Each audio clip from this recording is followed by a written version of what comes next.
adduunkaynu joogniya qurbaha unka wada yaalla mid waliba astaan gooni iyo siye eebbuhuye dhaqankiyo afkiyo midabka iyo aaminkiyo diinta iyo kala ilrooniba ma jiro laba isaadaaye isku uun baan wada nahaye qoloba aaggeeda asal baa ka jira gooniyo iyo awow raace abtirsiimo gaariya abbay kala arooraane waxaa daran ilowshee dhammaan maanta ubadkeenna iskuullada la geeyaa in badan way ambanayaane ajnabi ayay wada noqdaan aan afgarad hayne bal maxaa ibtiladaana baday maanta ubadkeenna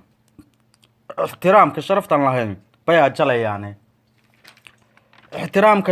lahayn bay ajalayaane soo waalidkii ababan jire kamay talroona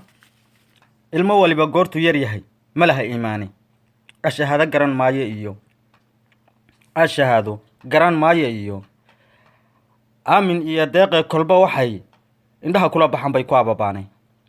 aabbo iyo dhammaan waalidkooyaana laylduufin tarbiyadda iimaan kale ilmaha way aflixisaaye axaadiista nebigeenna iyo aayadiyo diinta ixsaanka iyo salaadiyo madxigaa lagu ilaalshaaye mar hadduu ambado way fog tahay saad u amartaaye intuu aqalka kula joogo uu fadhiyo maanta aradkaaga sow inaad ogaataan dhammaan ku anfici mayso ujeeddada waxaan uga socdaa eegga hadalkayga inamiyo hablaba waxaa la xulay aadmigaa badane badh isbaanish baa guursaday ubad u haystaane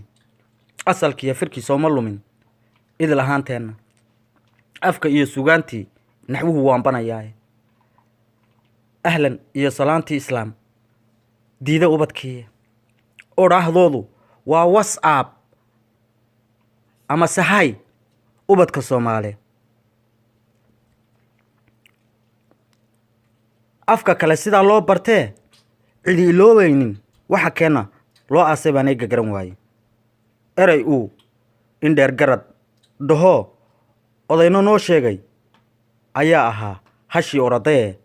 ayada kala jiidhay markuu aaday raadkii xidhkii aarku miranaayey wuu afkiisu yidhi yaa yaxdhaha bahal ma aadeene ujeeddada waxaan uga socdaa maanta eraygayga ubadkeenna soomaaliyey way ambanayaane waxay lahaayeen markay aan arliga joognay assalaamu calaykum waraxmatullaahi wabarakaat